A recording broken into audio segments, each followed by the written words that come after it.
kata semua laut, andai kata semua laut adalah tinta, andai kata cakrawala jadi kertas, andai kata semua orang menjadi pujangga dan menulis kasih Yesus, air laut pun kan kering dan langit pun tak cukup, semua kisahnya. Utara ke selatan atau timur ke barat, hanya secari kertas yang terbang. Air laut pun kan kering, air laut pun kan kering dan langit pun tak cukup memuat semua kisahnya. Utara ke selatan atau timur ke barat, hanya secari kertas yang terbakar. Haleluya.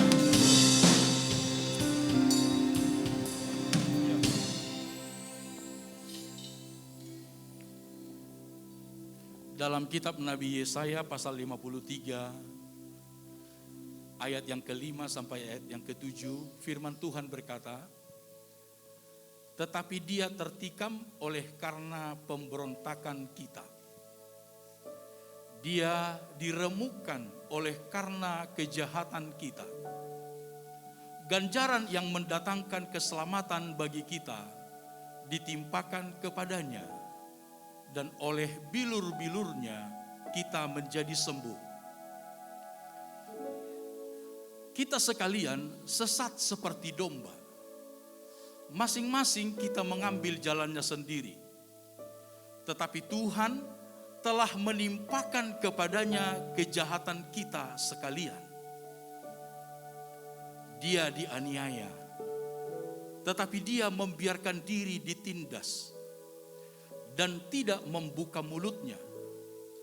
Seperti anak domba yang dibawa ke pembantaian, seperti induk domba yang keluh di depan orang-orang yang menggunting bulunya, ia tidak membuka mulutnya.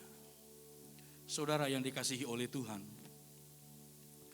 lagu yang akan kita nyanyikan berikut ini sebuah lagu tradisional yang mungkin sudah ratusan tahun, yang menceritakan ketika Yesus disalib, betapa salib Yesus itu penuh dengan darah, penuh dengan, maaf cakap, air ludah dari orang-orang yang meludahi dia.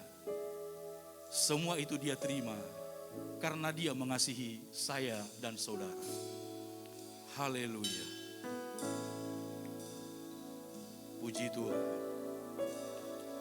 Terima kasih Tuhan. Haleluya.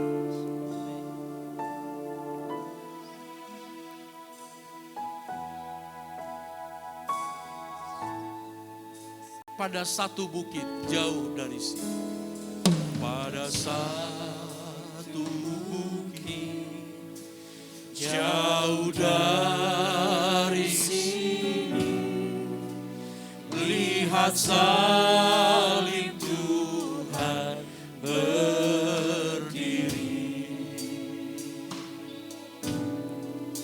sepotong kayu kasar, tanda dosa besar. Di sana Tuhanku telah mati. Ku datang pada salib itu, ku datang pada salib itu. Ku ingat cinta Tuhanku, dan ku jatuh pada kakinya. Sana ku dapat ampun dosa. Bait yang kedua. Oh kayu yang kasar, dihinakan dunia, bawa kelepasan ku tetap. Bagiku sebabnya Tuhan kejol juta, menebus dosaku. Ku datang pada salibmu, ku datang pada salib itu. Ku ingat cintanya Tuhan.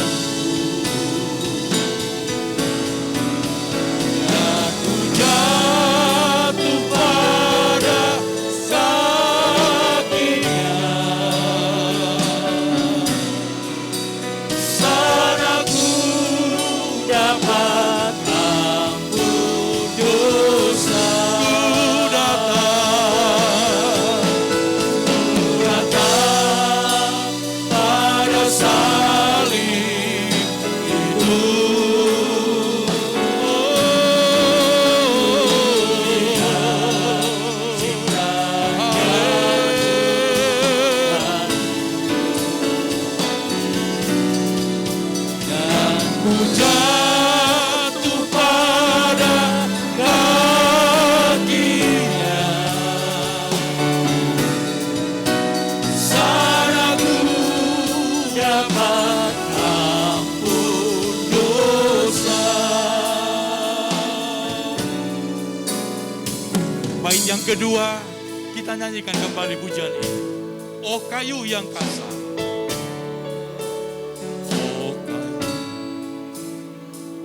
Kayu yang kasar, dihinakan dunia, bawa kelepasan ku tetap.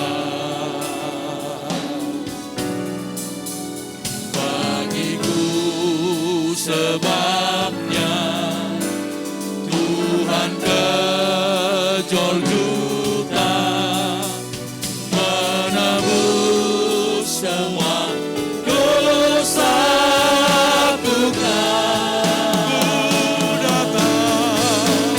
Ku datang pada salib itu. Ku ingat cintanya Tuhan. Dan ku jatuh pada kakinya, sana ku dapat ampun dosa.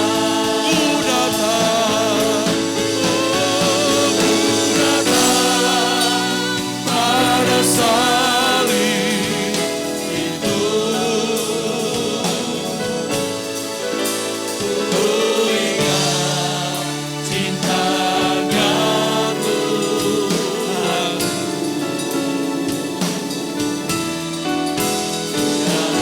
Jatuh pada kakinya, sana ku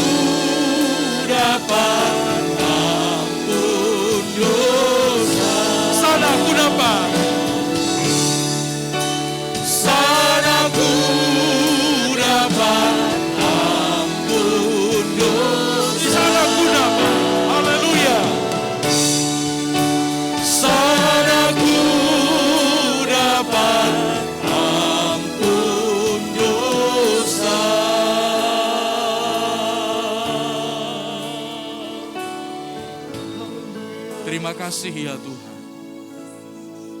Terima kasih buat anugerah-Mu. Saudaraku yang dikasihi oleh Tuhan, Tuhan telah menunjukkan kasih-Nya yang begitu besar bagi kita. Satu hal yang Tuhan minta dari kita, supaya kita pun mengasihi Dia sebagaimana Tuhan telah mengasihi kita. Biarlah dalam segala aspek hidup kita melayani dengan kasih, kita memberi dengan kasih, kita kerja buat Tuhan dengan kasih. Tanpa semua itu, Tuhan tidak berkenan, tiada arti buat Tuhan. Tapi jika kita mengasihi Dia, itulah korban, itulah tuntutan tertinggi dari Tuhan bagi kita. Haleluya.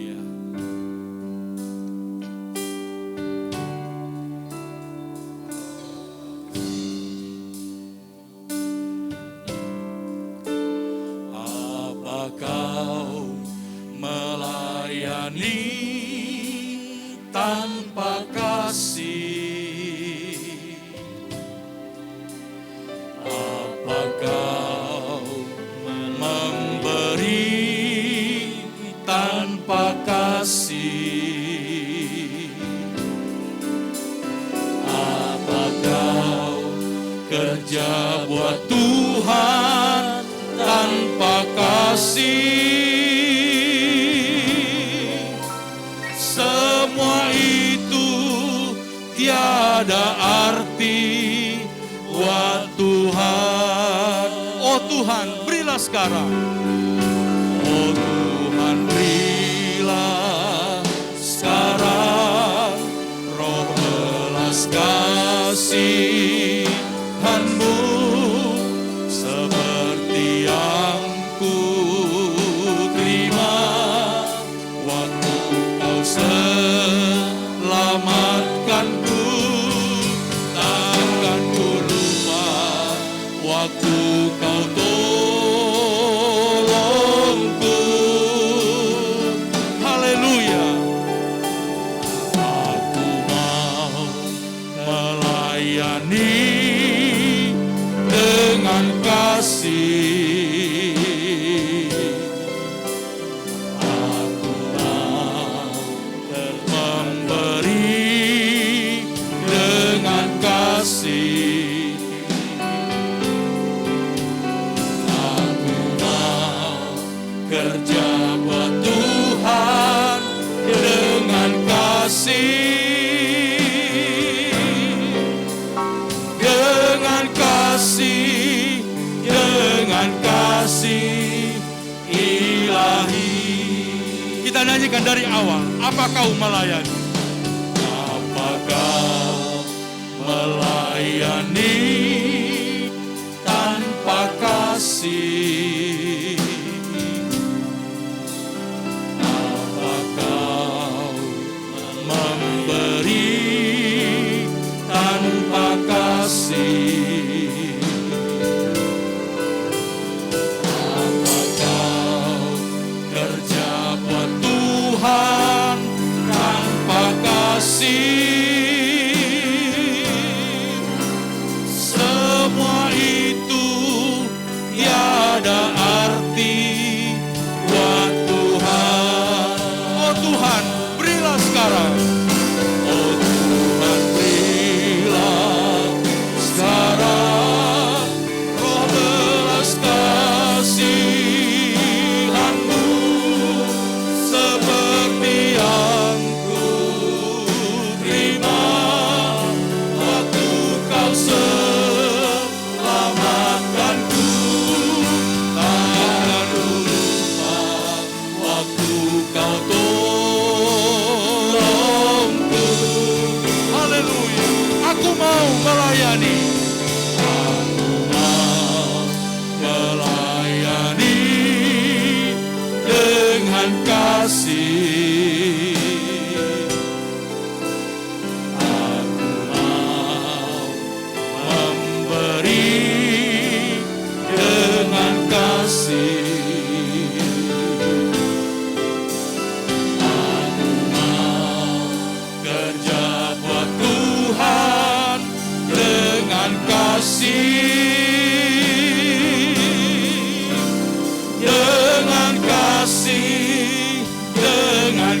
kasih ilahi. Oh Tuhan, berilah sekarang. Haleluya. Berilah sekarang roh belas kasihan-Mu seperti yang ku terima waktu Kau selamatkanku. Takkan ku lupa waktu Kau tolongku. Aku mau melayani. Melayani dengan kasih. Aku mau memberi dengan kasih. Aku mau kerja buat Tuhan dengan kasih. Dengan kasih, dengan kasih ilahi. Dengan kasih ilahi. Dengan kasih, dengan kasih ilahi. Dengan kasih ilahi. Haleluya. Dengan kasih, dengan kasih ilahi. Terima kasih. Terima kasih. Dengan kasih Kristus, saya minta kesediaan Bapak Pendeta Feki berdoa untuk firman Tuhan yang akan kita terima. Haleluya, haleluya, haleluya. Terima kasih Tuhan buat kasih-Mu yang besar dalam hidup kami. Terima kasih. Oh, haleluya Yesus. Engkau rela mati untuk kami Tuhan. Terima kasih Yesus. Sore hari ini Tuhan, kami akan kembali mendengarkan firman-Mu. Suci kuduskan tanah hati kami Tuhan, supaya kami layak terima firman-Mu yang berkuasa itu. Bapak Gembala kami, biarlah hikmat marifat dari Allah menjadi bagian Bapak Gembala kami untuk menyampaikan firman-Mu Tuhan. Terpujilah nama-Mu Tuhan Yesus, kekal selama-lamanya. Kami siap dengar firman-Mu dalam nama Yesus. Haleluya. Amin.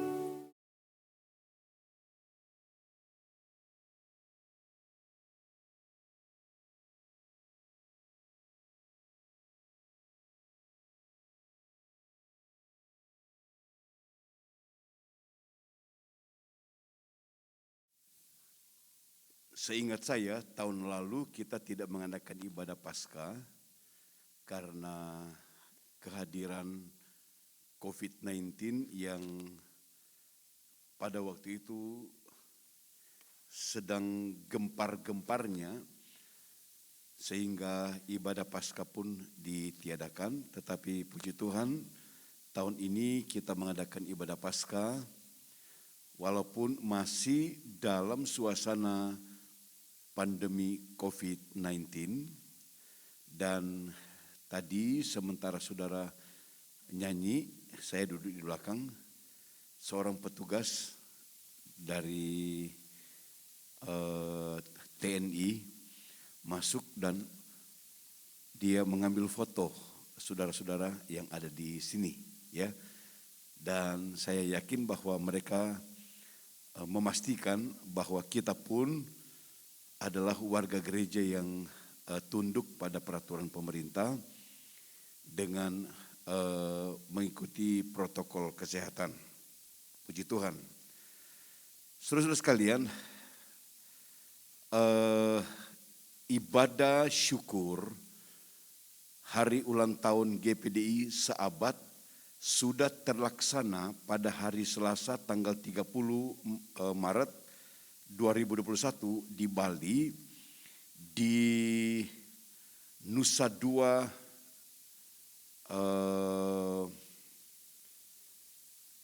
di gedung BNDCC Bali Nusa Dua Convention Center, dan dihadiri kurang lebih dari 700 orang yang hadir dan sudah terlaksana dengan baik. Puji Tuhan.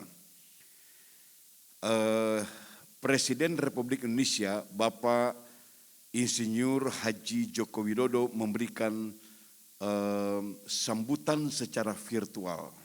Beliau walaupun tidak hadir orangnya, tetapi sambutan dari beliau ditayangkan di depan. Sambutan dari Menteri Agama juga seperti itu. Kemudian kehadiran Menteri Agama itu diwakili oleh Dirjen Bimas Kristen. Nah, yang menarik saudara-saudara adalah hadirnya Bapak Profesor Dr. Kiai Haji Nasaruddin Umar MA. Beliau adalah Wakil Ketua Majelis Ulama Indonesia sekaligus Imam Besar Masjid Istiqlal di Jakarta. Beliau menyampaikan sambutan dan inti dari sambutan itu adalah beliau sangat apresiasi terhadap GPDI karena di Indonesia lembaga keagamaan yang mencapai 100 tahun hanya dua. Hanya Muhammadiyah dan GPDI. NU nanti 5 tahun akan datang baru mencapai 100 tahun. Tetapi beliau sendiri berkata pada waktu duduk berdekatan dengan beliau, tapi ada jarak di saudara. Beliau orangnya sangat familiar ya. Orangnya rendah hati, padahal orang yang dihormati saudara-saudara. Dia imam besar Masjid Istiqlal. Dia korek saya dan berkata, Pak John, jujur saya merinding Pak. Kenapa Pak? Lihat tayangan acaranya begitu bagus dan pendeta-pendeta semua pakai baju putih. Saya bilang, Pak, ini bukan karena kebetulan hari ulang tahun, tetapi memang pakaian kami juga demikian. Wah, kalau saya tahu begitu, saya juga pakai baju putih. Ya, saya bilang, apa-apa Pak, kalau Bapak datang pakai baju putih, bagus. Dia berikan kepada saya kartu nama dan mengundang saya untuk sekali-sekali, ayo kita ngobrol katanya di Istiqlal. Biar nantilah saya ke sana nanti kalau ada waktu. Gitu. Puji Tuhan, semua terlaksana dengan baik. Nah, hari Minggu saya berangkat ke Bali, hari Minggu sore berangkat ke Bali. Hari Senin saya memimpin langsung acara rapid antigen untuk panitia dan pengisi acara berjumlah 349 orang. Karena itu harus dibayar. Kami harus bayar kepada tim Satgas COVID-19 di Bali. Hari Selasa acaranya, Rabu pagi saya pulang dari Bali, tapi Rabu malam saya berangkat ke Papua. Saya baru tiba 1,5 jam yang lalu, atau 2 jam lah yang lalu di rumah.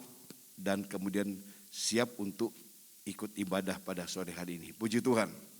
Tuhan luar biasa saudara-saudara. Ini bukan dari pihak kita saudara yang ngomong, tapi pihak dari mereka justru dari seorang kiai haji yang punya kedudukan di dalam keagamaan mereka saudara. Mengakui bahwa di Indonesia hanya ada 2 lembaga keagamaan yang telah mencapai 100 tahun. Satu, Muhammadiyah. Yang kedua adalah GPDI. Ini pengakuan dari pihak mereka. Dan memang demikian. Beliau katakan bahwa biasanya yang bisa tembus 100 tahun itu adalah mereka lembaga yang kuat dengan pendirian terutama doktrinnya. Saya berpikir iya juga saudara, karena kita gereja adalah gereja yang tidak pernah digoyahkan masalah doktrin. Kita tetap berpegang teguh pada doktrin Alkitabiah sebagaimana yang kita pegang selama ini. Puji Tuhan. Nah, di hari Paskah ini mengambil tema penebusan yang sempurna. Karena kalau kita lihat dalam Alkitab, potret gereja ada di zaman Perjanjian Lama, itu ada pada bangsa Israel. Itu sebabnya seringkali disebut bahwa Israel di zaman Perjanjian Lama adalah gereja di zaman Perjanjian Lama. Gereja yang ada sekarang ini merupakan Israel di zaman Perjanjian Baru. Nah, itu sebabnya hubungan antara bangsa Israel secara jasmani, bagaimana Allah perlakukan mereka sejak mereka keluar dari Mesir, kemudian Allah bentuk mereka menjadi sebuah bangsa yang disebut bangsa pilihan Allah, bangsa milik pusaka Allah, bangsa yang disayangi oleh Allah dengan memberikan peraturan-peraturan yang harus mereka kerjakan. Tetapi Alkitab membuktikan bahwa bangsa Israel ini adalah bangsa yang betul-betul mengecewakan Tuhan. Itu tertulis dalam kitab Nabi Yesaya pasal 5. Sehingga penggenapan dari semua yang Allah lakukan bagi bangsa Israel di zaman Perjanjian Lama terkait dengan adanya Taurat digenapkan dalam kehidupan gereja, kehidupan saudara dan saya yang juga disebut sebagai Israel rohani. Apakah di zaman Perjanjian Lama, khususnya kepada bangsa Israel, ada penebusan? Ada, saudara. Dengan ketentuan sekian banyak peraturan berkaitan dengan sembelihan-sembelihan binatang. Tetapi kalau kita baca dalam kitab Ibrani, itu berulang-ulang kali tiap tahun imam besar harus masuk ke tempat Maha Kudus, membawa darah, memercikan darah di atas tutupan grafirat, menyucikan orang Israel setahun sekali. Apakah itu dibilang sempurna? Tidak, saudara. Tetapi Yesus sekali dikorbankan, sekali dia mati untuk sekalian. Itulah yang disebut penebusan yang sempurna. Nah, berkaitan dengan hal ini, mari kita akan baca dulu beberapa ayat Alkitab. Pertama-tama dalam Injil Matius pasal 27 ayat 45 sampai 56. Injil Matius pasal 27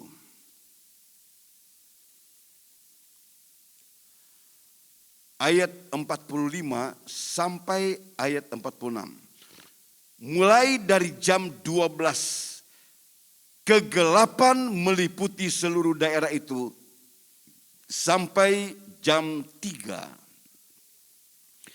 Kira-kira jam 3 berserulah Yesus dengan suara nyaring, Eli, Eli, lama sabachthani. Artinya, Allahku, Allahku, mengapa engkau meninggalkan aku? Mendengar itu, beberapa orang yang berdiri di situ berkata, ia memanggil Elia. Dan segeralah datang seorang dari mereka. Ia mengambil bunga karang, mencelupkannya ke dalam anggur asam, lalu mencucukkannya pada sebatang bulu dan memberi Yesus minum. Tetapi orang-orang lain berkata, jangan, baiklah kita lihat apakah Elia datang untuk menyelamatkan dia. Yesus berseru pula dengan suara nyaring lalu menyerahkan nyawanya. Dan lihatlah, tabir bait suci terbelah dua dari atas sampai ke bawah, dan terjadilah gempa bumi, dan bukit-bukit batu terbelah, dan kuburan-kuburan terbuka, dan banyak orang kudus yang telah meninggal bangkit. Dan sesudah kebangkitan Yesus, mereka pun keluar dari kubur, lalu masuk ke kota kudus dan menampakkan diri kepada banyak orang. Kepala pasukan dan prajurit-prajuritnya yang menjaga Yesus menjadi sangat takut karena ketika mereka melihat gempa bumi dan apa yang telah terjadi, lalu berkata, sungguh ia adalah anak Allah. Dan ada di situ banyak perempuan yang melihat dari jauh, yaitu perempuan-perempuan yang mengikuti Yesus dari Galilea untuk melayani dia. Di antara mereka terdapat Maria Magdalena, perempuan yang pernah diselamatkan oleh Tuhan, perempuan yang pernah dirasuk setan lalu diusir oleh Yesus, dan Maria ibu Yakobus dan Yusuf dan ibu anak-anak Zebedeus. Nah, kalau kita baca ayat ini saudara, ini peristiwa nyata yang terjadi berkaitan dengan ketika Yesus menghembuskan nafasnya yang terakhir di atas Golgota. Jadi ada suatu peristiwa yang menggemparkan pada waktu itu. Sehingga kepala pasukan harus mengakui sesungguh-sungguhnya orang ini dia adalah anak Allah. Yang tadinya mereka mengejek Yesus, meludahi Yesus, dan lain sebagainya. Sejak dari Yesus ditangkap di Taman Getsemani, kemudian dihadapkan kepada imam besar Pilatus dan kepada penguasa dari Roma. Betul apa yang dikatakan oleh dalam kitab Nabi Yesaya pasal 53. Dia bagaikan domba yang keluh. Bagaikan domba yang tidak berdaya, digiring untuk digunting bulunya. Dia tidak berontak. Dan itulah yang terjadi saudara. Sampai ketika Yesus sudah tergantung di atas kayu salib. Kalau kita baca Alkitab, kita akan mendapatkan 7 kalimat ucapan Yesus ketika dia tergantung di atas kayu salib. Di antaranya adalah kalimat yang berkata, sudah selesai. Apakah proses kematiannya, proses pengadilannya yang dimaksudkan dengan sudah selesai?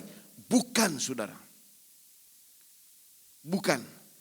Teringat apa yang dikatakan oleh Yesus. Anak manusia datang bukan untuk membatalkan hukum Taurat. Tetapi anak manusia datang untuk menyempurnakan hukum Taurat. Artinya apa yang kurang di zaman Taurat dalam kaitan penebusan bagi bangsa Israel yang terus berulang dari tahun ke tahun, terus menerus berulang, itu disempurnakan di dalam Yesus Kristus sekali untuk sekalian.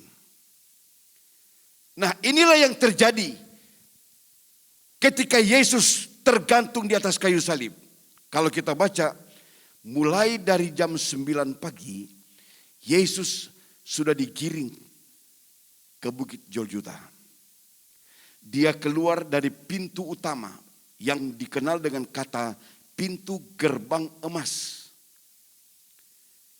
Di pintu yang kedua, di pintu gerbang ketiga, tepatnya di pintu gerbang keempat, Yesus jatuh karena dalam kemanusiaannya dia tidak berdaya, dia tidak kuat lagi. Lalu keluar seseorang dipaksa menggantikan Yesus untuk memikul salib sampai di atas Bukit Golgota. Nah, ayat-ayat Alkitab yang kita baca tadi, tepat jam 12 siang, matahari tenggelam, hilang.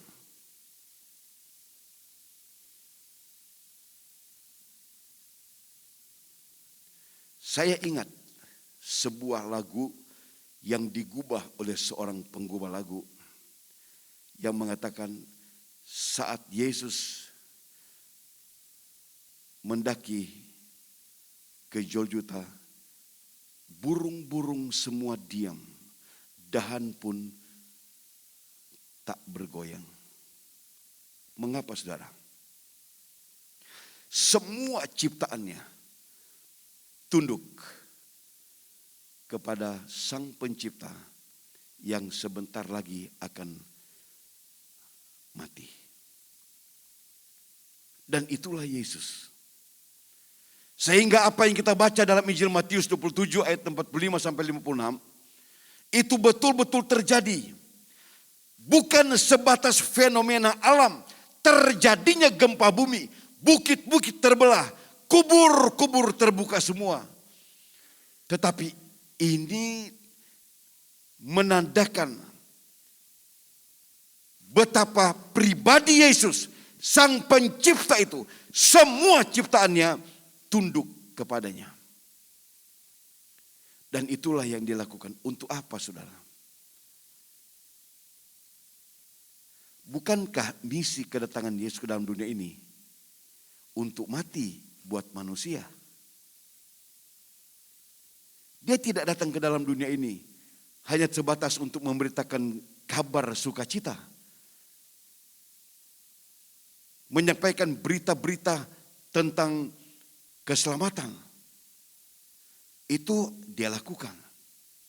Kalau kita baca dari desa ke desa, dari kota ke kota, dia mengabarkan berita sukacita. Tetapi klimaksnya berita sukacita itu, berita keselamatan itu ditutup, digenapi dengan kematian Yesus Kristus secara manusia di atas Golgota. Dan kematiannya memunculkan sebuah kejadian yang sangat dahsyat saudara. Sehingga kepala pasukan pun harus mengakui bahwa dia adalah anak Allah yang hidup itu. Untuk apa saudara? Orang Israel yang tadi saya katakan adalah bangsa yang diistimewakan oleh Allah. Bangsa yang dihadirkan menurut perjanjian Allah dengan nenek moyang mereka Abraham 500 tahun sebelum mereka keluar dari Mesir. Dan Allah tidak pernah membatalkan janjinya kepada Abraham untuk komunitas orang Israel. Tetapi kan kalau kita baca firman Allah, akhirnya bangsa ini juga menolak Yesus. Tapi dengan penolakannya orang Israel kepada Yesus, kemurahan Tuhan beralih kepada kita yang bukan orang Israel. Anugerah Tuhan jatuh kepada kita yang bukan orang Israel. Sehingga Paulus menulis bahwa kita ini dulu telah mati karena dosa kita. Dulu kita terposisi sebagai musuhnya Allah. Dulu kita adalah orang-orang yang menjadi seterunya Allah. Matinya Yesus di atas Golgota dan iman kita tertuju kepadanya. Luar biasa saudara. Oleh karena firman yang saudara saya dengar memunculkan iman dalam hidup kita. Dan iman itu tertuju kepada Yesus yang mati dan bangkit dari antara orang mati. Kita bukan lagi berseteru dengan Allah. Tetapi kita ini adalah orang-orang yang disebut oleh firman Allah. Pertama, sahabat Allah. 2, anak-anak Allah. 3, domba kepunyaan Allah. Kita adalah bagian daripada milik kepunyaan Allah dalam 1 Petrus pasal 2 ayat 9. Mari kita lihat lebih jauh. 1 Korintus 5 ayat 7. Kita akan baca ayat ini dalam 1 Korintus pasal 5. Buanglah ragi yang lama itu. Ragi ini dipakai oleh Paulus sebagai gambaran Kalau saudara lihat, yang paling banyak yang tahu ini ibu-ibu saudara. Fungsi dari ragi. Sebuah adonan yang kemudian dicampur dengan ragi, dia akan mengembang. Nah, ragi ini adalah cara hidup yang lama. Makanya disebut ragi yang lama itu. Kebiasaan-kebiasaan kita yang lama, yang kemudian berdampak rugi bagi kita sebagai orang-orang percaya. Makanya kalau kita baca di dalam surat Ibrani pasal 12 ayat 1 dan seterusnya, di sana digambarkan kita ini bagaikan atlet, olahragawan yang sedang berlari dalam perlombaan iman. Lalu disebutkan di sana bahwa buanglah segala dosa dan beban. Nah, kalau kita tahu, kalau kita ngerti, dosa itu adalah suatu perbuatan yang melanggar kebenaran firman. Tapi kalau beban itu saudara, bukan beban dalam artian kata, wah saya ada beban hidup, saya lagi mikirkan anak saya ada beban itu, pekerjaan saya yang banyak. Apa kita buang? Tidak saudara. Beban yang dimaksud oleh Paulus dalam surat Ibrani pasal 12 ayat 1-2 adalah sebuah kebiasaan yang lama yang kita pertahankan. Yang kadang-kadang kita berkata begini, kenapa? Udah begitu, udah dari sononya. Sesuatu yang kita pertahankan yang tidak baik untuk hidup kita, tidak baik untuk orang lain. Nah, itu bagian yang disebut beban. Buang segala dosa dan beban. Kembali dalam ayat tadi saudara. Dalam 1 Korintus pasal 5 ayat 7, tolong dipertahankan itu. Buanglah ragi yang lama itu, kebiasaan hidup yang lama, supaya kamu menjadi adonan yang baru. Sebab kamu memang tidak beragi. Sebab anak domba Paskah kita juga telah disembelih, yaitu Kristus. Bangsa Israel menjalankan Paskah ketika mereka keluar dari Mesir. Dalam cerita ditulis dalam kitab Keluaran pasal 12. Allah perintahkan kepada Musa untuk disampaikan kepada bangsa Israel. Supaya tiap keluarga orang Israel pada hari ke-10 menyiapkan seekor anak domba usia 1 tahun yang tambun. Anak domba itu disimpan 4 hari lamanya. Hari ke-15 anak domba itu sudah disembelih. Darahnya digosokkan pada jenang dan ambang pintu. Dagingnya dimakan setelah direbus. Itulah Paskah bagi orang Israel. Paskah dari bahasa aslinya Pesah, yang dilewati. Sehingga pada malam terakhir menjelang bangsa Israel akan keluar dari Mesir, Allah menyuruh malaikat kematian, malaikat maut berjalan di tanah Mesir. Ketika malaikat maut melewati tempat tinggal orang Israel dan melihat ada darah yang digosok pada jenang dan ambang pintu, malaikat maut lewat. Tapi ketika sampai di rumah orang-orang Mesir, terjadi kematian. Semua yang berbau sulung itu mati semua. Bayangkan, kalau suaminya anak sulung, istrinya anak sulung, anaknya yang sulung, semua mati. Hanya untuk membebaskan bangsa Israel dari cengkraman hidup tertindas di Mesir setelah 430 tahun lamanya. Tetapi yang paling mendasar adalah Allah akan menggenapkan janjinya kepada nenek moyang bangsa Israel, yaitu Abraham, bahwa keturunanmu akan menjadi orang asing di negeri yang lain, tapi aku akan membawa mereka kembali ke negeri asal mereka. Itu janji Allah. Jadi domba Paskah bagi bangsa Israel itu malam terakhir Paskah, artinya yang dilewati. Paulus menulis kepada jemaat Korintus, juga kepada kita. Sebab anak domba Paskah kita juga telah disembelih, yaitu Kristus. Domba Paskah kita,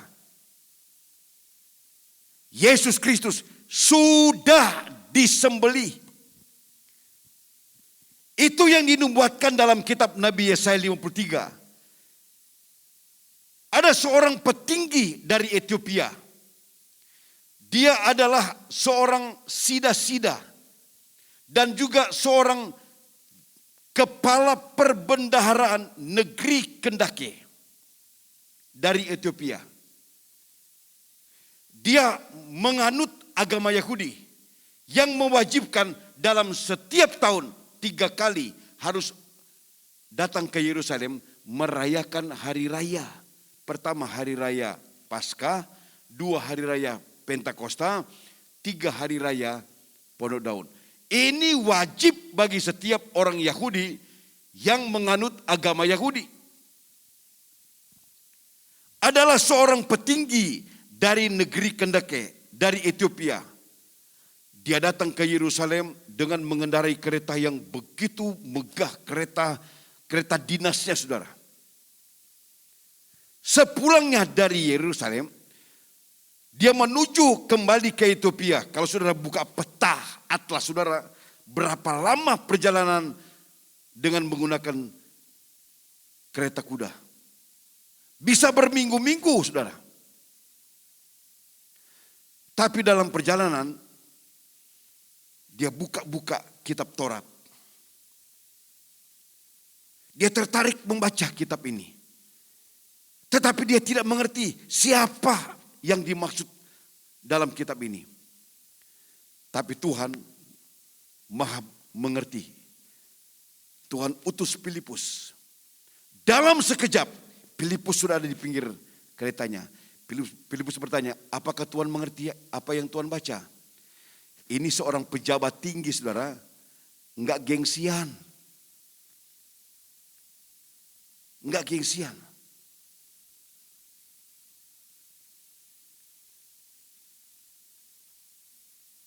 Jujur saya belajar, saudara ya. Belajar dari sikapnya Imam Besar Masjid Istiqlal. Imam Besar Masjid Istiqlal. Bapak Profesor Dr. Kiai Haji Nasaruddin Umar. Orangnya rendah hati, saudara. Saya sampai kagumlah orang yang punya jabatan terkenal di kalangan mereka. Karena duduk berdekatan, nanti dia begini, Pak John, dia minta sama saya, orang-orang yang saya sapa dalam sambutan. Pak John, catatan tadi mana? Oh ini Pak, ada Pak. Ya, saya pinjam ya. Sida-sida dari negeri Ethiopia, nggak gengsian. Ketika Filipus bertanya, apakah Tuhan mengerti apa yang Tuhan baca? Dia berkata begini, bagaimana saya mengerti kalau tidak ada orang yang menjelaskan? Dia tidak tahu kalau Filipus sengaja diutus oleh Tuhan untuk menjelaskan apa yang sedang dia baca. Filipus naik, dia jelaskan bahwa apa yang Tuhan baca itu adalah Yesus Kristus digambarkan dalam kitab Nabi Yesaya pasal 53 bagaikan domba yang keluh dibawa ke tempat pengguntingan. Yesus Kristus. Alkitab menulis di dalam Yohanes 1 ayat 29, mari kita lihat ayat ini. Injil Yohanes pasal 1 ayat 29. Pada keesokan harinya, Yohanes, di sini Yohanes Pembaptis, melihat Yesus datang kepadanya dan ia berkata, "Lihatlah anak domba Allah yang menghapus dosa dunia." Kalau kepada jemaat Korintus Paulus tulis menjelaskan bahwa domba Paskah bagi kita sudah tersembelih, yaitu Yesus Kristus. Siapa domba Paskah itu? Di sini kita baca, dia adalah anak domba Allah yang menghapus dosa dunia. Jadi kematian Yesus sebagai domba Paskah, dia adalah anak domba Allah yang kemudian dikatakan dia domba Paskah untuk saudara dan saya. Tujuannya apa? Menghapus dosa saudara dan saya. Kalau di zaman perjanjian lama, setiap sembelihan binatang yang dilakukan setiap tahun oleh imam besar orang Yahudi, membawa darah masuk ke tempat Maha Kudus, memercikkan di atas tutupan grafirat. Setiap setahun sekali, berulang-ulang kali. Makanya hanya menggunakan kata untuk menutupi dosa orang Israel. Kalau saudara punya makanan di rumah, di meja, apa yang disebut apa ya, yang suka dipakai untuk nutup? Apa? Tutup saji. Ya. Kira-kira gambarannya seperti itu. Tutup. Dari jauh nggak kelihatan. Makanan di dalamnya nggak kelihatan. Tapi kalau dibuka kelihatan. Pengertiannya seperti itu. Tapi kalau dihapus, hilang sama sekali. Haleluya saudara. Dan Yesus adalah anak domba Allah. Sekaligus dijadikan domba Paskah yang tersembelih untuk kita. Dosa-dosa kita dihapus oleh Tuhan. Makanya dikatakan dia tidak ingat lagi dosa kita. Dia tidak ingat lagi pelanggaran kita. Surat Ibrani pasal 9 ayat 29.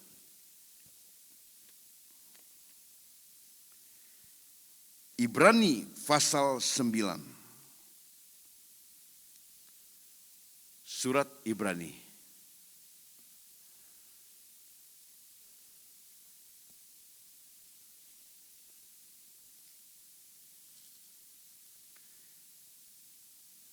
Pasal 9 tertulis demikian.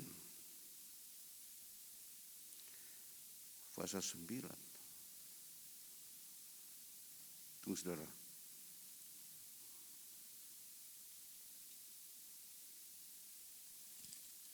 Tidak ada ayat 29.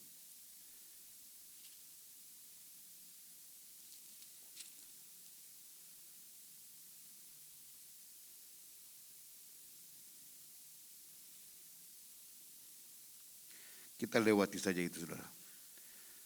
Roma pasal 5 ayat 10. Dalam surat Roma pasal 5 ayat 10.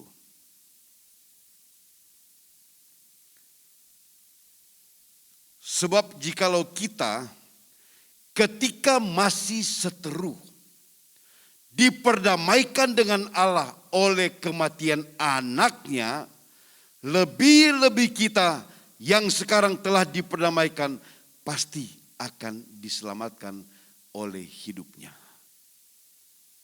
Makanya Paskah itu saudara-saudara, Paskah bukan hanya pada hari Jumat. Sebenarnya begini saudara ya, waktu saya ke Papua baru-baru ini, ketemu dengan teman anggota MP yang hadir di Bali, Pendeta Elion Numbere. Nah, saya sudah berkali-kali juga datang di gereja mereka di kota Jayapura, di daerah Hamadi. Ini Pantai Kosta keras, saudara. GPDI keras sekali. Keras sekali. Gereja mereka dan pastori mereka itu dicat dengan kuning, merah, biru. Gereja dan pastori. Kalau ibadah, bapaknya yang sekarang sudah berusia 90 tahun masih khotbah, saudara. Masih khotbah. Nah, kalau ibadah pujian, jangan sekali-sekali nyanyi lagu baru di sana. Jangan. Tapi jemaat sudah terbiasa, saudara.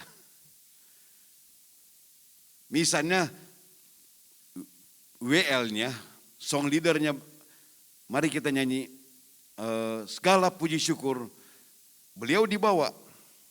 Segala puji syukur. Stop. Dia ganti. Damai yang dia berikan sangat besar. Pokoknya jangan lagu yang bukan lagu-lagu GPD yang lama. Tapi jemaatnya anteng, saudara. Kalau di tempat yang lain, gembala model begitu udah lama ditinggal oleh jemaat. Tapi di sini puji Tuhan. Saya nggak tahu. Iya. Saya berulang kali, sudah berapa kali saya ibadah di situ, saudara. Hari ulang tahun papanya ini sering saya diundang untuk khotbah. Dan modelnya seperti itu. Nah, dalam perjalanan baru-baru ini, Pendeta Elion Numbere tanya begini sama saya. Om, ke Jayapura? Iya. Mau hadir dalam jambore youth camp Papua? Iya. Om gak ada ibadah Paskah? Saya bilang ada. Jumat sore. Jadi Jumat pagi pulang? Iya. Lalu dia berkata begini, kalau kami di gereja Papa, ibadah Paskah itu hari Rabu.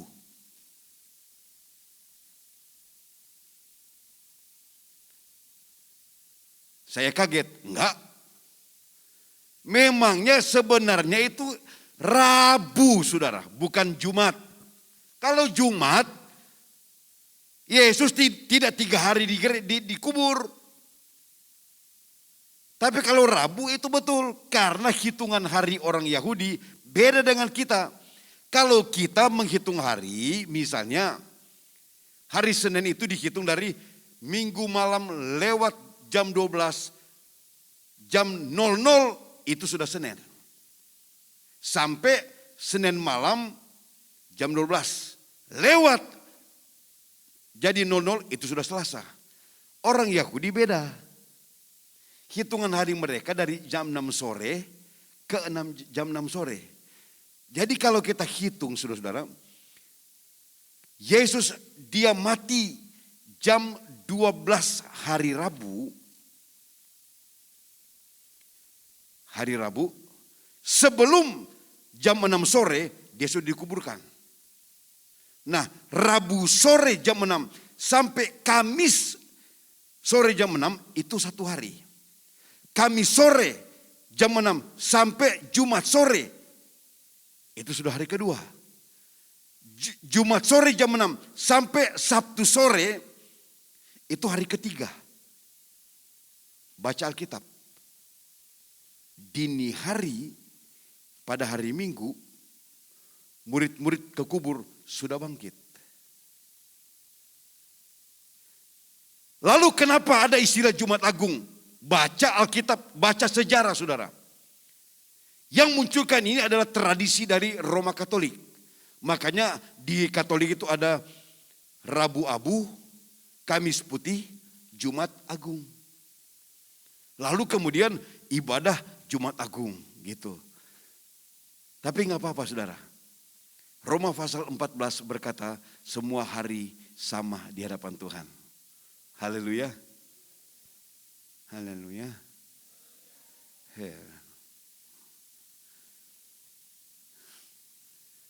Nggak apa-apa. Sama kayak kita rayakan Natal 25 Desember. Betul 25 Desember? Enggak saudara. Cuma sudah diinternasionalkan, ya sudah kita ikut saja. Nah kalau saudara iseng-iseng, kalau saudara kenal ada teman saya pendeta saudara, bulan Agustus pun ketika telepon, halo selamat hari Natal Om. Agustus saudara. Bulan September angkat selamat hari Natal Om. Enggak apa-apa saudara. Nah, perhatikan. Pada waktu kita masih seterunya Allah. Artinya sebelum kita percaya kepada Yesus. Dia sudah memperdamaikan kita dengan Allah melalui kematiannya. Itu sebabnya tidak salah saudara. Iman kita hanya tertuju kepada Yesus Kristus yang mati dan bangkit dari antara orang mati. Untuk apa? Kalau kita sudah diperdamaikan, kita pasti akan diselamatkan oleh kebangkitannya. Makanya Paskah itu, kalau orang Israel itu ada 7 masa raya. Masa raya pertama, kedua, ketiga itu digandeng jadi masa raya Paskah. Masa raya keempat berdiri sendiri, masa raya Pentakosta. Masa raya kelima, 6, 7 digandeng menjadi masa raya Pondok Daun. Makanya orang Israel setiap tahun 3 kali merayakan masa raya. Nah Paskah itu meliputi kematian, penguburan, dan kebangkitan Yesus. Perhatikan baik-baik ayat tadi saudara. Kalau bisa diganti, jangan diganti dulu gitu loh. Ayat tadi. Coba perhatikan. Lebih-lebih kita yang sekarang telah diperdamaikan. Pasti akan diselamatkan oleh hidupnya. Jadi nggak bisa dipisah antara kematian, penguburan, dan kebangkitan Yesus Kristus. Makanya Paulus katakan, kalau kita hanya percaya kepada Yesus yang mati, tidak dibangkitkan dari antara orang mati, kita adalah orang-orang yang paling malang di dalam dunia ini. Tapi puji Tuhan, Yesus yang kita percayai, Yesus yang sudah berkorban, Yesus yang sudah mati, Yesus yang sama dikuburkan, dan dia sudah dibangkitkan dari antara orang mati. Untuk apa? Untuk keselamatan kita. Haleluya. Lanjut lagi. Kolose pasal 1 ayat 22. Surat Kolose pasal 1 ayat 22. Sekarang diperdamaikannya. Coba kita lihat dari ayat 20. Undur ke ayat 20. Dan oleh dialah ia memperdamaikan segala sesuatu dengan dirinya. Baik yang ada di bumi maupun yang ada di sorga.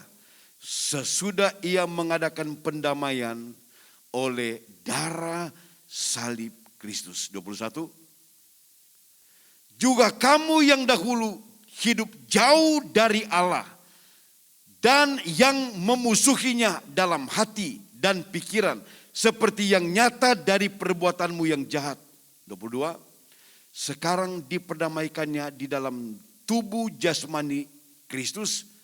Oleh kematiannya untuk menempatkan kamu kudus dan tak bercelah dan tak bercacat di hadapannya. Dulu kita ini adalah orang-orang yang jauh dari Tuhan. Berseteru dengan Tuhan.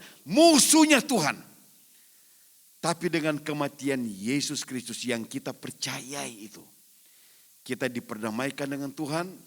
Dan Tuhan menjadikan kita orang-orang yang kudus. Tak bercacat, tak bercelah di hadapannya. Puji Tuhan. Puji Tuhan saudara. Haleluya. Haleluya saudara.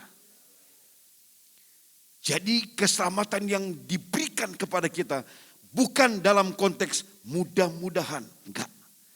Tetapi sesuatu yang pasti oleh karena iman kita yang tertuju kepada Yesus yang mati. Bangkit dari antara orang mati. Lanjut kita lihat.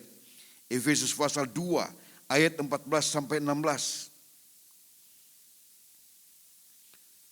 Karena dialah damai sejahtera kita yang telah mempersatukan kedua pihak dan yang telah merobohkan tembok pemisah, yaitu perseteruan. Sebab dengan matinya sebagai manusia, ia telah membatalkan hukum Taurat dengan segala perintah dan ketentuannya untuk menciptakan keduanya menjadi satu manusia baru di dalam dirinya, dan dengan itu mengadakan damai sejahtera. 16. Dan untuk memperdamaikan keduanya di dalam satu tubuh dengan Allah oleh salib, dengan melenyapkan perseteruan pada salib itu. Pertama-tama Paulus jelaskan mengenai perseteruan antara Yahudi dan non-Yahudi. Kemudian perseteruan antara manusia dengan Allah. Perseteruan Yahudi dan non-Yahudi telah diselesaikan. Tembok perseteruan itu sudah dirobohkan melalui salib Kristus Yesus. Perseteruan antara manusia dan Allah pun sudah dilenyapkan melalui salib Kristus Yesus itu. Jadi betapa dahsyatnya pekerjaan Yesus. Betapa ajaibnya. Seorang hamba Tuhan berkata, mungkin kita pernah alami mujizat. Sembuh dari penyakit yang mematikan. Mujizat dari kecelakaan. Mujizat dalam pekerjaan. Sebut saja mujizat yang mengagumkan saudara saya.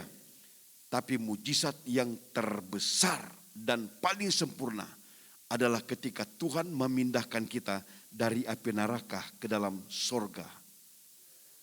Melalui kematian Yesus. Saudara, kalau Tuhan sembuhkan kita dari penyakit, itu dari kuasa namanya. Karena kita minta kepada Bapa di sorga dengan kuasa namanya. Mintalah kepada Bapa demi namaku, kata Tuhan. Tetapi untuk memindahkan kita dari api neraka ke sorga harus melalui kematian Yesus Kristus.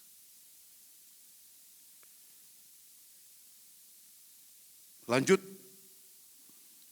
Kolose pasal 2 ayat 13-14. Surat Kolose pasal 2. Kamu juga meskipun dahulu mati oleh pelanggaranmu dan oleh karena tidak disunat secara lahiriah, telah dihidupkan Allah bersama-sama dengan Dia sesudah Ia mengampuni segala pelanggaran kita. Oh, saudara, di dunia ini tidak ada sarana untuk mengampuni dosa manusia, saudara. Tidak ada, nggak ada.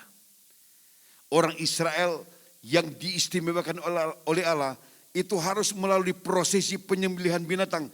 Dan itu berulang dari tahun ke tahun.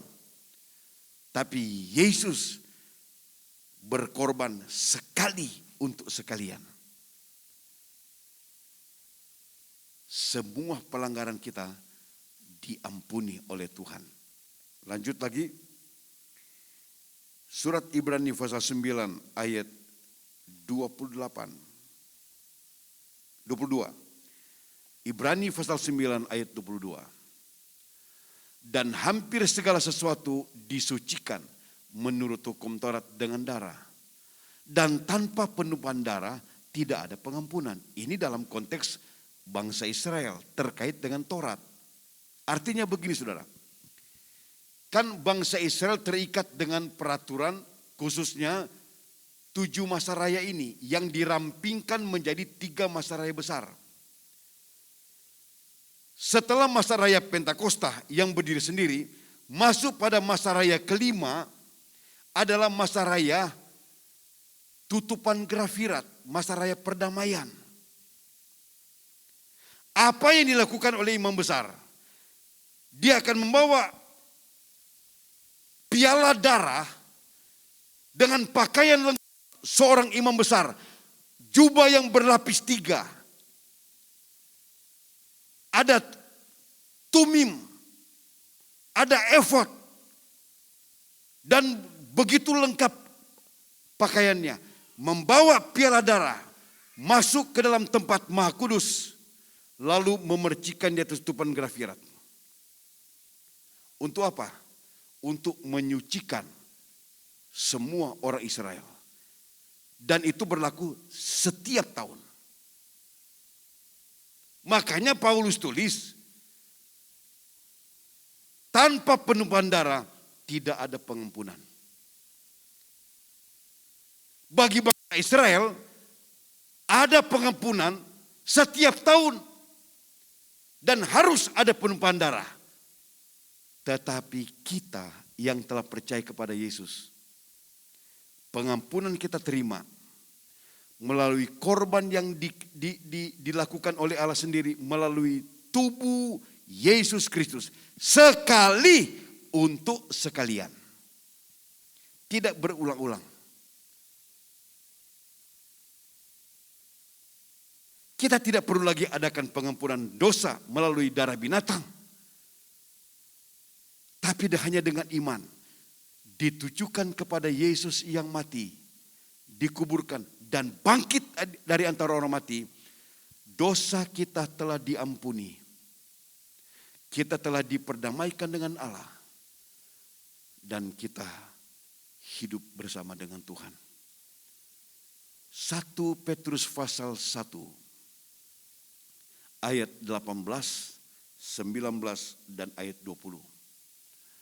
Sebab kamu tahu bahwa kamu telah ditebus dari cara hidupmu yang sia-sia, yang kamu warisi dari nenek moyangmu. Itu bukan dengan barang yang fana, bukan pula dengan perak atau emas, melainkan dengan darah yang mahal, yaitu darah Kristus yang sama seperti darah anak domba yang tak bernoda dan tak bercacat. Ia telah dipilih sebelum dunia dijadikan, tetapi karena kamu baru menyatakan dirinya pada zaman akhir. Korban Yesus sudah ditentukan, tetapi nanti pada zaman gereja, zaman akhir, baru dinyatakan melalui dia lahir di Bethlehem, dia mati di Golgota, dia dikuburkan, dan dia bangkit dari antara orang mati. Kematiannya memberikan pengampunan dosa bagi kita, menghapus dosa saudara saya karena ada penumpahan darah.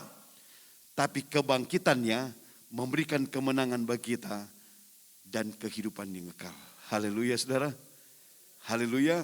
Itu sebabnya dikatakan pengampunan yang sempurna. Hanya melalui satu karya Yesus. Karya penyelamatan. Di Golgota dia mati. Dikuburkan, pada hari ketiga dia bangkit dari antara orang mati. Dosa kita diampuni Tuhan. Dan kebangkitannya memberikan kemenangan kepada kita. Dan hidup yang kekal. Puji Tuhan. Kita syukuri ini semua saudara. Kita berterima kasih kepada Tuhan. Mari sama-sama kita berdiri dan kita akan berdoa. Bukan dengan barang fana dan seterusnya.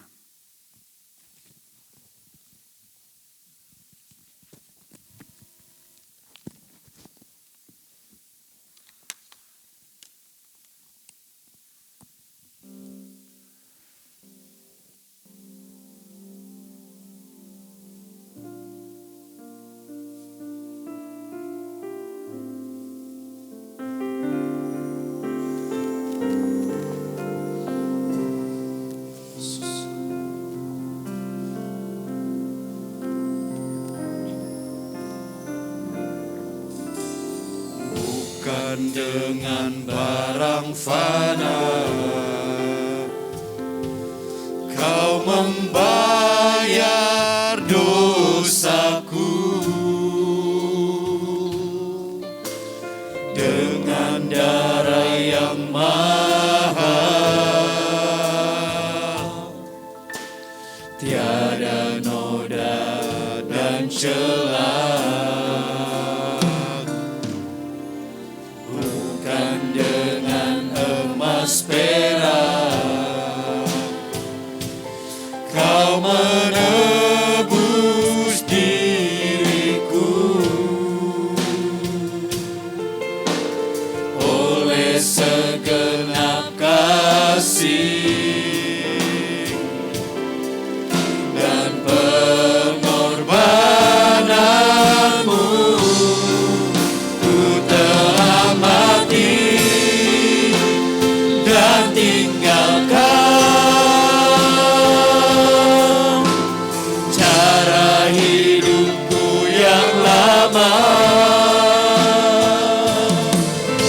Semuanya sia-sia dan tak berarti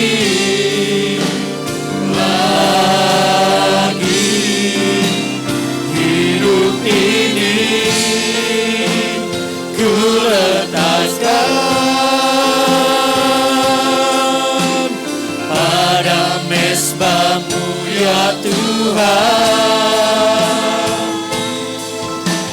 Jadilah padaku seperti yang Kau ingini dari awal.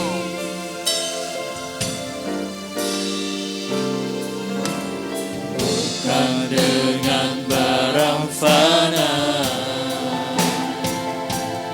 Kau membayar dosaku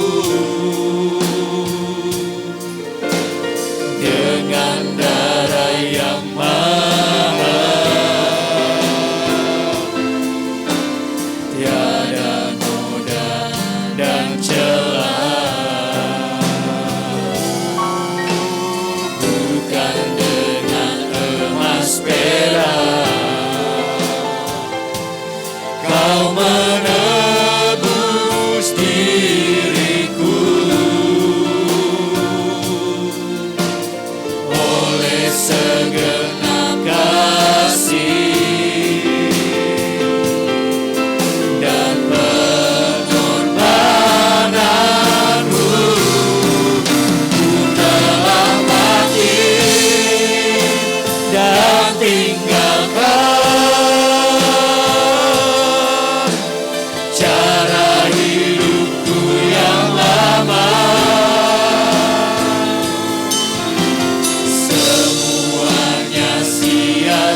padaku. Jadilah padaku seperti Jadilah padaku seperti Yang kau ingini. Haleluya, haleluya, haleluya, haleluya. Glory bagi nama Tuhan. Haleluya, puji Tuhan, puji Tuhan. Terima kasih Tuhan, terima kasih Tuhan, terima kasih Tuhan. Haleluya, terima kasih Yesus. Terima kasih buat pengampunan dosa daripadamu. Terima kasih pada pusat sempurna bagi kami. Haleluya, haleluya, haleluya, haleluya. Glory bagi nama Tuhan. Haleluya, haleluya, haleluya Yesus.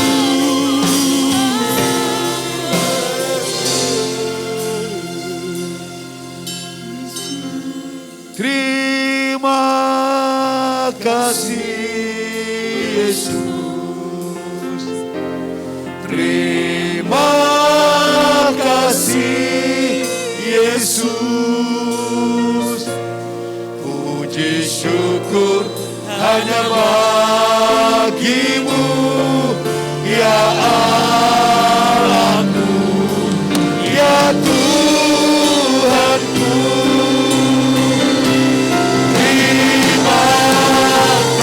Tempat saudara berdiri, angkat tanganmu. Berterima kasihlah kepada Tuhan. Haleluya, haleluya.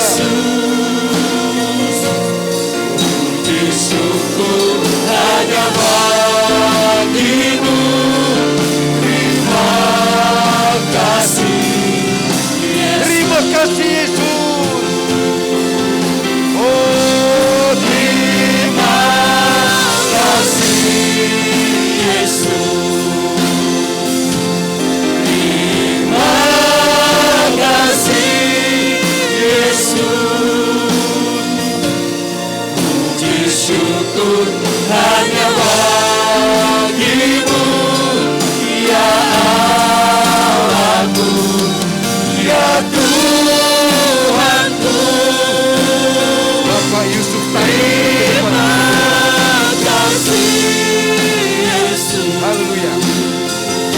Terima kasih Yesus. Puji syukur hanya bagimu. Terima kasih.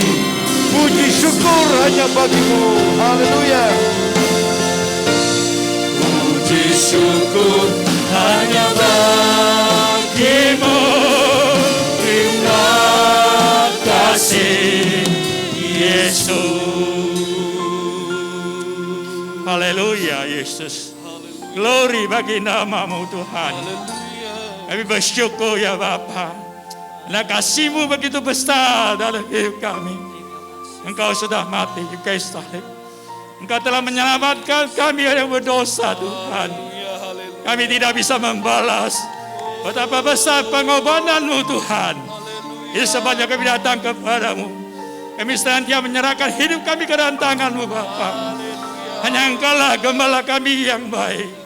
Satu-satunya penolong kami yang setia, yang tidak pernah meninggalkan hidup kami. Kami boleh ada sampai saat ini. Semua ini bukan jaga kekuatan kami. Ada kebaikan pula Tuhan. Engkau senantiasa berkarya dalam hidup kami. Bapa, terima kasih. Kami bersyukur. Engkau sungguh baik, sangat baik Tuhan. Engkau senantiasa mengasihi kami. Ya Tuhan, kasih-Mu tidak berkesudahan. Pengorbanan-Mu begitu besar Tuhan. Kami bersyukur malam hari ini. Ya Tuhan, firman-Mu senantiasa telah ya Tuhan memberkati kami. Kami tahu Tuhan, karena Engkau senantiasa menyelawati, menyertai kami. Bapa yang baik, kami tidak bisa buat apa-apa tanpa Engkau Tuhan. Kami bersyukur karena Engkau berkorban. Itu dihancurkan, itu bukan dikuatkan. Oleh darah-Mu dicurahkan, dosa kami sucikan.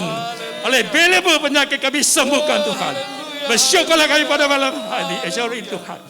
Kami percaya sementara kami bersekutu mendengar firman-Mu, Roh-Mu ada di tengah-tengah kami. Yang lemah dikuatkan, yang susah dihiburkan, yang sakit disembuhkan Tuhan. Kami percaya kuasa-Mu tidak pernah berubah. Terus sekarang sampai selama-lamanya sama. Ya Tuhan, pertolongan-Mu tidak pernah terlambat. Bagi setiap kami orang yang percaya berharap kepada-Mu ya Allah. Percaya Tuhan. Glory bagi nama-Mu. Dengan apakah kami balas kasih-Mu. Kami senantiasa naikkan pujian syukur kepada-Mu Tuhan. Kami senantiasa menyembah Engkau Tuhan Yesus. Gembala kami yang baik, Engkau sudah mati Tuhan. Engkau sudah bangkit dari antara mati. Kami bersyukur Tuhan. Kami sebagai anak-anak-Mu percaya Tuhan Yesus. Apa yang kami lakukan untuk Kau semuanya tidak sia-sia Tuhan. Kami tetap pegang janji firman-Mu. Terpujilah Engkau di atas segalanya Tuhan. Berkatilah Bapa Gembala kami telah melayani kami beberapa sore ini Tuhan. Pakai dia lebih heran Tuhan. Beri kekuatan kesehatan lawati di mana dia pergi berada. Di hari sibuk dan pelayan pekerjaan. Kami percaya penyertaan-Mu menyertai Bapa Gembala kami. Terima kasih Bapa. Kami percaya malam hari sore ini semua yang kami hadir kami telah diberkati Engkau. Baik yang dari rumah juga tidak diberkati Tuhan. Nama Tuhan dipuji dan dipermuliakan. Kami senantiasa menyadari hidup kami masih banyak Tuhan. Kekurangan keterbatasan ampuni kami Bapa. Terpujilah Engkau di atas segalanya. Dalam nama Yesus kami sudah berdoa perlu ucapan syukur. Haleluya. Amin. Puji Tuhan, silakan duduk. Sebelum kita akhiri dan kita pulang, saya mau kita nyanyi dulu sebuah nyanyian. Kasih Yesus indah dalam hidupku.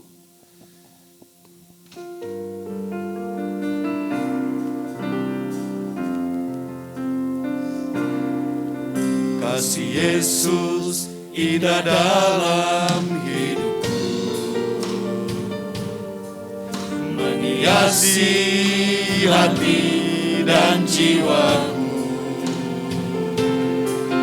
Ku tak dapat hidup tanpa kasih-Mu Tuhan.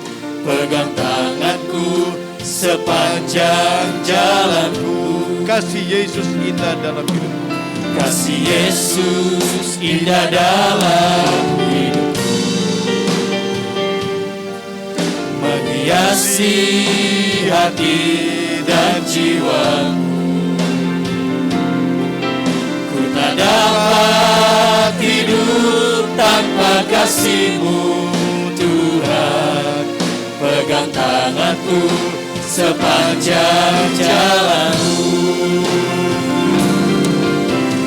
Kasih Yesus mengalir dalamku, seperti sungai yang tak pernah kering. Kasih Yesus membebat hatiku, dalam kasih-Mu ku merasa teduh. Tuhan, sebagai pengumuman, mungkin tidak semua harus hadir dalam ibadah duka sebentar malam di rumah duka Jelambar, anak dari keluarga Buce Bolung, anak mereka yang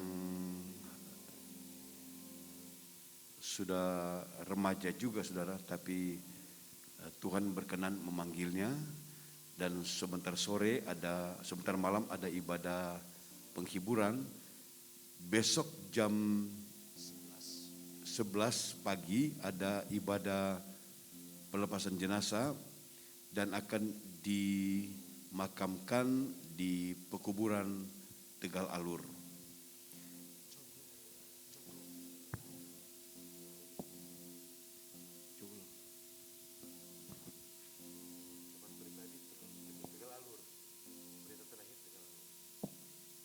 Ya, Kita doakan keluarga yang berduka, Tuhan kiranya tolong, jamah dan Tuhan hiburkan.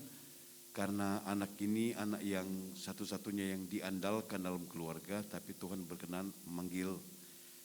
Saya hanya informasikan bahwa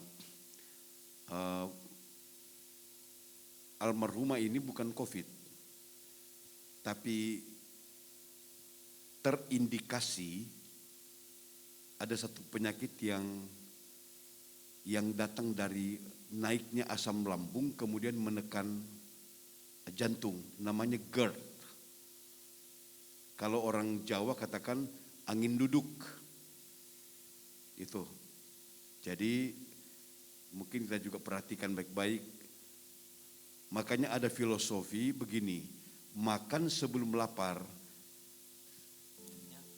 stop sebelum kenyang. Tapi jujur saya banyak langgar ini saudara. Karena kadang-kadang saya makan jam 3 sore karena pekerjaan. Tapi Tuhan tolonglah ya, kita juga harus hati-hati kerjasama dengan Tuhan. Dan inilah dia Lucy Bolung yang telah dipanggil Tuhan. Dan kita turut berduka cita. Karena anak ini anak yang rajin ke gereja, juga aktif dalam kegiatan di gereja. Tapi Tuhan berkenan memanggil dia dengan caranya Tuhan. Mari kita berdiri, sama-sama kita akhiri ibadah pada sore hari ini. Kiranya Engkau memberkati aku berlimpah-limpah.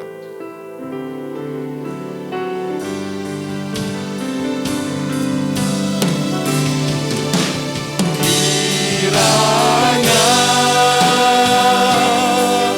Engkau memberkati aku berlimpah-limpah. Memperluas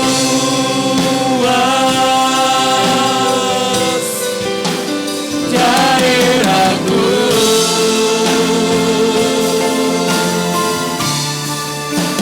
dan kiranya tanganmu menyertai aku dan melindungi aku daripada malapetaka, sehingga kesakitan tidak menimpa aku. Bapa di surga, dalam nama Yesus Tuhan kami, akhir ibadah sore hari ini, kami bersyukur kepada Tuhan karena kami dapat beribadah memperingati hari kematian Yesus Kristus Juru Selamat kami. Bapa, terima kasih buat hadirnya Engkau di tengah-tengah kami. Terima kasih buat lawatan-Mu, terima kasih buat jamahan tangan-Mu, sehingga yang sakit disembuhkan, yang lemah dikuatkan, bahkan yang sakit disembuhkan oleh Tuhan, yang susah dihiburkan oleh Tuhan. Dari tempat ini kami berdoa khususnya bagi keluarga Buca ya Tuhan. Engkau lawati mereka, Engkau jamah, Engkau hiburkan, kuatkan mereka. Karena Engkau berkenan memanggil anak mereka Lucy ya Tuhan. Justru di usia yang sangat masih muda Tuhan. Dia adalah seorang anak muda yang aktif dalam melayani Tuhan, rajin mencari Tuhan. Engkau berkenan memanggil dia, kuatkan, hiburkan orang tua yang ditinggalkan, keluarga yang ditinggalkan. Dan kami semua jemaat Tuhan berdoa untuk keluarga ini, kiranya Tuhan berkati mereka sekalian. Terima kasih Bapa. Sebentar kami pulang, lindungi dalam perjalanan, tibakan selamat. Hari Minggu nanti kami akan adakan ibadah kebangkitan Yesus Kristus dari antara orang mati, sekaligus dengan ibadah perjamuan Tuhan. Kami siapkan hidup kami dalam keberadaan kami untuk ibadah Paskah pada hari Minggu Tuhan. Hari kebangkitan Yesus Kristus, hari kemenangan bagi kami. Nama Tuhan dibesarkan, dipermuliakan. Terima kasih. Berkati kami semua yang hadir pada sore hari ini dalam gereja. Berkati jemaat yang mengikuti ibadah di rumah masing-masing Tuhan. Engkau tahu keadaan mereka juga. Engkau juga lawati dan berkati mereka. Terima kasih Tuhan, inilah doa kami. Terpujilah Allah kami yang baik di atas segala-galanya. Terima kasih Tuhan. Terima kasih. Saudara, tadakan tanganmu. Diberkatilah rumah tanggamu, diberkatilah gandummu, diberkatilah minyakmu, dan diberkatilah anggurmu. Kiranya damai sejahtera dari Allah Bapa, kasih sayang di dalam Yesus Kristus anaknya yang tunggal, persekutuan penghiburan kekuatan di dalam Allah Roh Kudus menyertai kita sekalian, mulai saat ini sampai selama-lamanya. Dalam nama Yesus kami berdoa dan akhiri ibadah Paskah pada sore hari ini. Terima kasih Tuhan, haleluya. Bapa, terima kasih. Bapa, terima kasih. Bapa di dalam surga, ku beri terima kasih. Amin.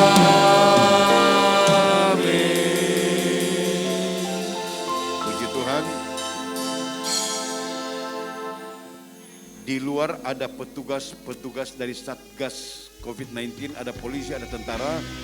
Tolong turun, jangan berdekatan. Ya, jangan numpuk, jangan berdekatan. Sampai hari Minggu kita ibadah perjamuan Tuhan.